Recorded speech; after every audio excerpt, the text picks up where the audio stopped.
அற்புதமான தலைப்பு. நகைச்சுவை உணர்வு அதிகம் யார்கிட்ட இருக்கு? ஆண்கள்கிட்டயா பெண்கள்கிட்டயா? இதுல ஒன்றும் பெரிய விஷயம் இல்லை, ரெண்டு பேர்கிட்டே இருக்கு. பெண்களுக்கு நகைச்சுவை உணர்வு உண்டு.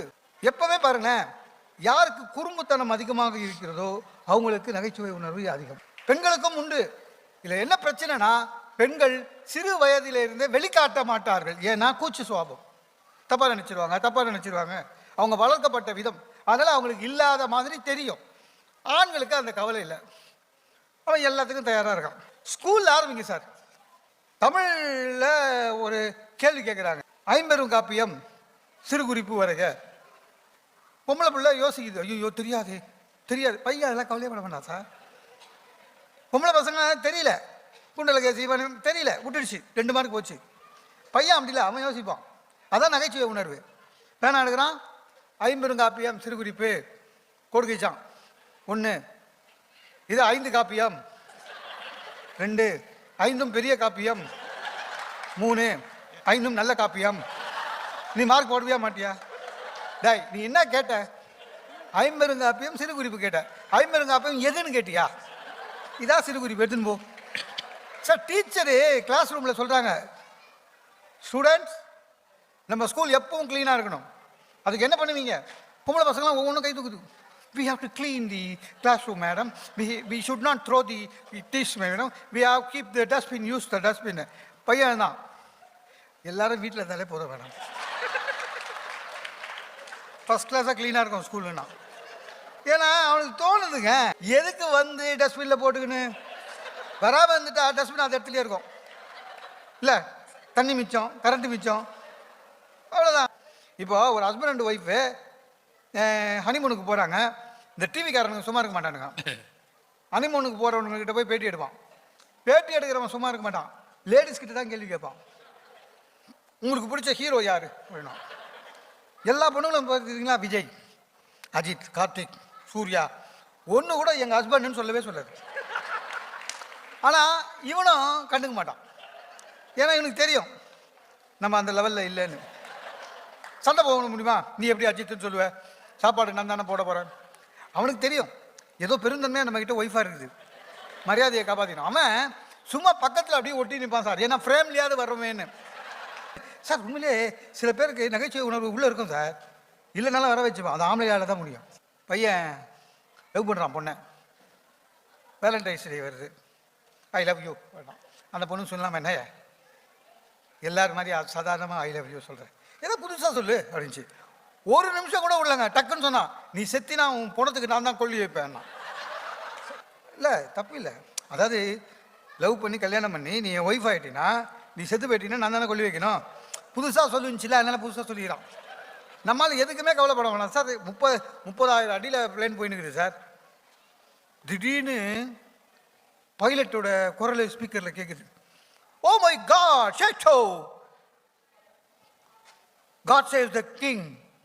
ஓ மை காட். அவ்வளோதான், எல்லாம் பயந்துட்டான்.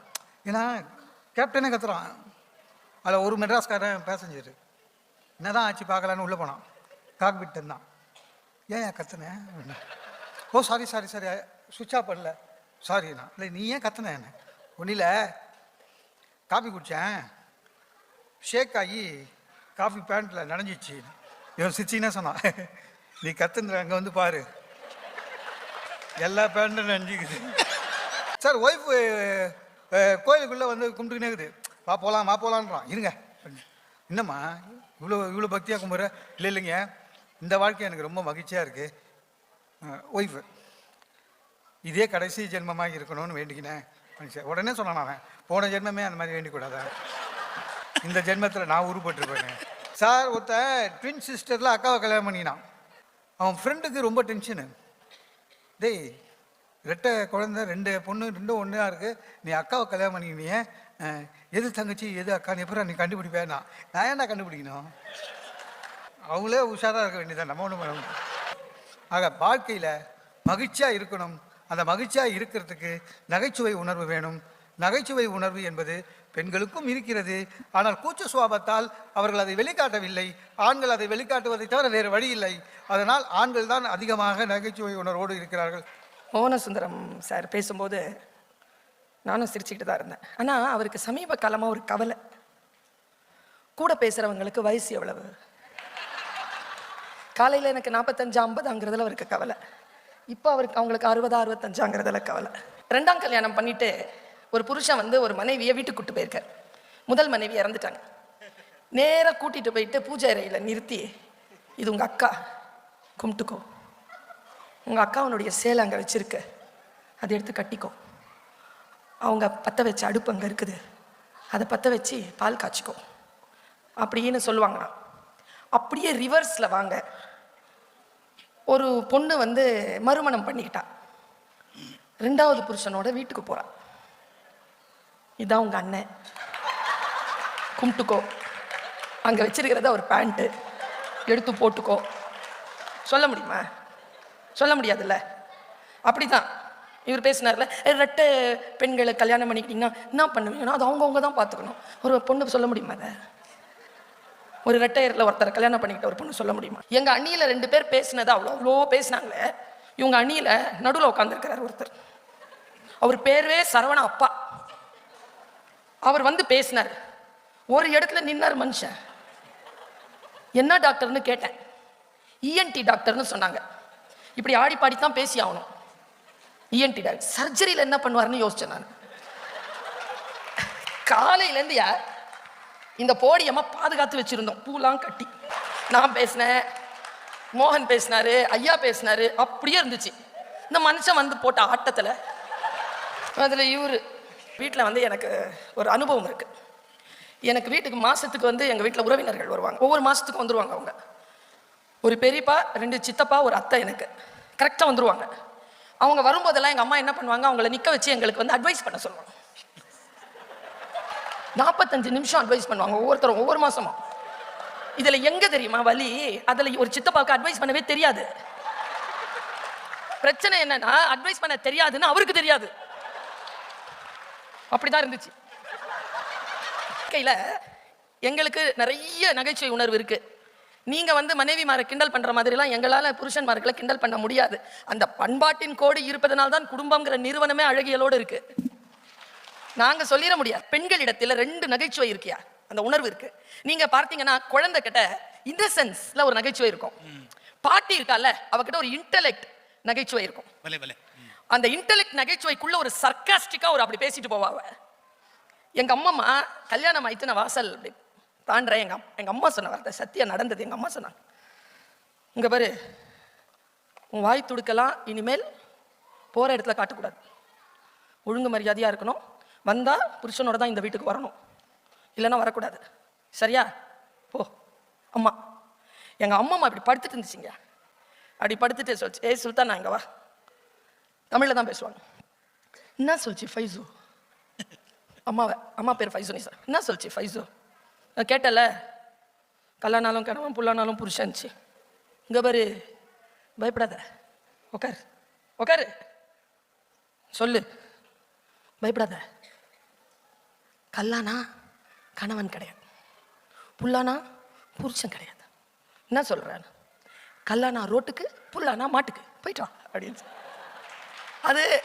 அது சொன்ன விதம் இருக்குல்ல, அந்த அந்த நகைச்சுவைக்கு நகைச்சுவையாகவும் என்ன அதை ரிலீஸ் பண்ணிச்சுங்க. எனக்குள்ள ஒரு விடுதலை உணர்வை தந்தது. இன்க்ளூசிவ் பாலிடிக்ஸ் அப்படிங்கிறது வந்து பெண்களிடத்தில் தான் இருக்கிறது. நான் ஒன்று சொல்லட்டுமா? இங்க இருக்கிற எல்லா பெண்களுக்கும் நான் ஒரு விஷயத்தை சார்பா ஆண்களுக்கு சொல்றேன். நீங்க நினைக்கிறீங்களா உங்க மனைவிக்கு உங்க மேல கோமே இல்லைன்னு? நல்லா தெரிஞ்சுக்கோங்க. நகைச்சுவை என்பது வேறு, கிண்டல் என்பது வேறு. நீங்க நகைச்சுவையா சொன்னீங்கன்னா அவங்க ஏத்துக்குவாங்க. நீங்க கிண்டலா ஏதாவது சொன்னீங்கன்னு வச்சுக்கோங்களேன், மனசுல வாங்கி வச்சுக்குவாங்க. முத்து மாதிரி ஒன்னொன்னா கோத்து வச்சுப்பாங்க, சிரிச்சுக்கிட்டு தான் இருப்பாங்க. உங்களுக்கு சஷ்டியர்த்த பூர்த்தி நடக்குதுன்னு வச்சுக்கோங்க, அடுத்த நாள்ல இருந்து அந்த மாலையை எடுத்து ஒவ்வொரு முத்தா வெளியில எடுத்து போடுவாங்க. யோசிச்சு பார்த்தா உங்க மனைவியோடு உங்களுக்கு நேர்ந்த முதல் சிரமம், பிரச்சனை அப்படிங்கிறதே நீங்கள் அவளுக்கு செய்த கிண்டலாகத்தான் இருக்க முடியும். நீங்க செஞ்ச கிண்டலை தான் அவளால ஏத்துக்கவே முடியாது. நகைச்சுவையை நான் அவ்வளவு ஆதரிப்பவள், ஆனால் கிண்டலை என்னால் ஏற்றுக்கொள்ள முடியாது. பெண்களுக்கு கிண்டலை அனுமதிக்கவே முடியாது. பெண்களுக்கு அது பிடிக்கவே பிடிக்காது. அதனால்தான் இலங்கை வாழ் மக்கள் அந்த சொல்லை பகடி வதை என்று சொல்வார்கள். பகடி வதை. எங்களுக்கு பகடி வதை செய்வது பிடிக்காது. ஒரு புருஷன் லேட்டா வந்தாராம் வீட்டுக்கு. ஆனா அவருக்கு தெரியும் லேட்டா வந்தா வைஃபை வந்து எப்படி சமாளிக்கிறதுன்னு. ஹாய், அது ஆரம்பிக்கிறதுக்குள்ள கதவை தரடி அப்படின்னு சத்தம் கேட்டு அந்த அம்மா வந்து கதவை திறந்து டைம் பார்த்து 11. ஹாய், அது ஆரம்பிக்கிறதுக்குள்ள ஃபேனை போடுறீ. ஃபேனை போட்டேன். வடிங்க. அது ஆரம்பிக்கிறதுக்குள்ள காஃபியை போடு. காஃபியை போட்டுக்கணும். அது ஆரம்பிக்கிறதுக்குள்ள டிவியை போடுறீ. டிவியை போட்டாங்க. ஏய், அது ஆரம்பிக்கிறதுக்குள்ள இந்த ஷூவை கட்டு. அந்த அம்மா இல்லை, என்னையா என்ன 11 மணிக்கு லேட்டா வந்து கதவை தர, ஃபேனை போடு, டீயை போடு, டிவியை போடு, தொலைச்சு அப்படின்னு சைலண்டா அவர் சொன்னார். அது ஆரம்பிச்சிருச்சின்னு.